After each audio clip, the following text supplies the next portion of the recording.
This is a story about the past. Not my past, your past, our past. No. This is a story about the past that lies buried under the Grand Imperial Palace. The past never dies here. It waits. Sometimes it rides, sometimes it whispers. And when the moon is full, sometimes it screams. Our story begins with a woman named Mamo. She is half a step away from becoming empress, betrothed to the crown prince and favored by the emperor.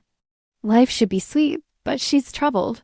You see, the past has a funny way of catching up with you, especially when it comes in the form of a dead woman, buried beneath silk and secrets.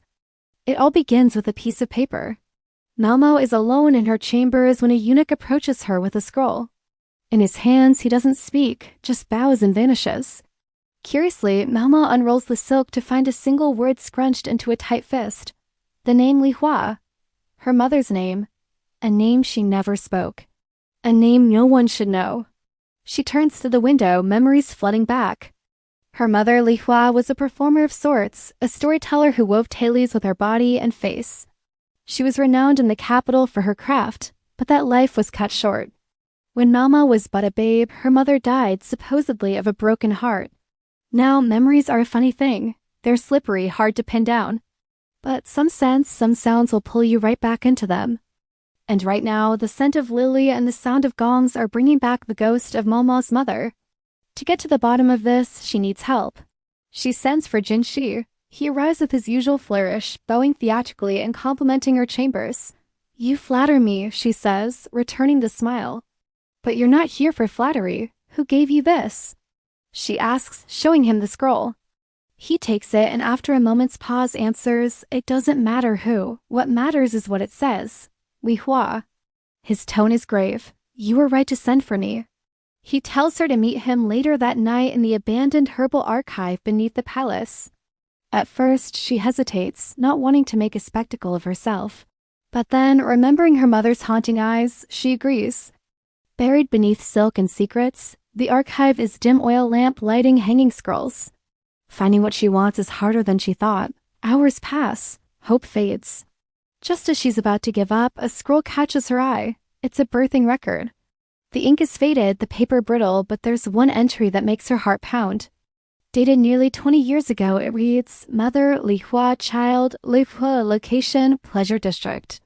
The rest is illegible, but one phrase stands out. "Child of special lineage, hidden by order." "Hidden by order?" she whispers. Suddenly, everything clicks. The memories come flooding back. The hushed voices, the veiled threats, the watchful eyes. Her mother wasn't just a storyteller. She was a spy.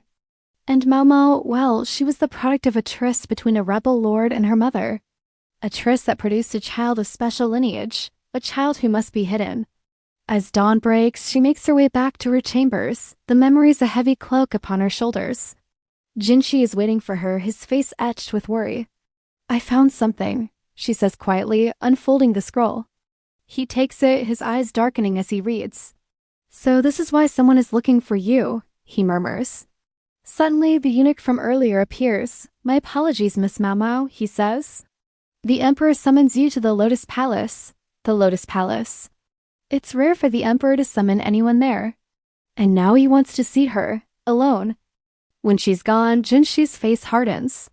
He knows the Lotus Palace, he knows what happens there, and he knows he's too late. By the time he reaches the palace, Mamo is already inside. The doors are shut, the guards are tight, no sound can be heard. But he can feel it, the heat, the passion, the pain. From inside, the Emperor is a wily man. He knows exactly what he wants and how to get it. But even he doesn't expect the storm that's brewing outside. Because as the night deepens and the moon climbs higher, the past is stirring beneath the palace. And soon it will rise, not with a whisper or a scream, but with a roar. Stay tuned to find out what happens next. And don't forget to like and share if you enjoyed this episode. Until next time, farewell.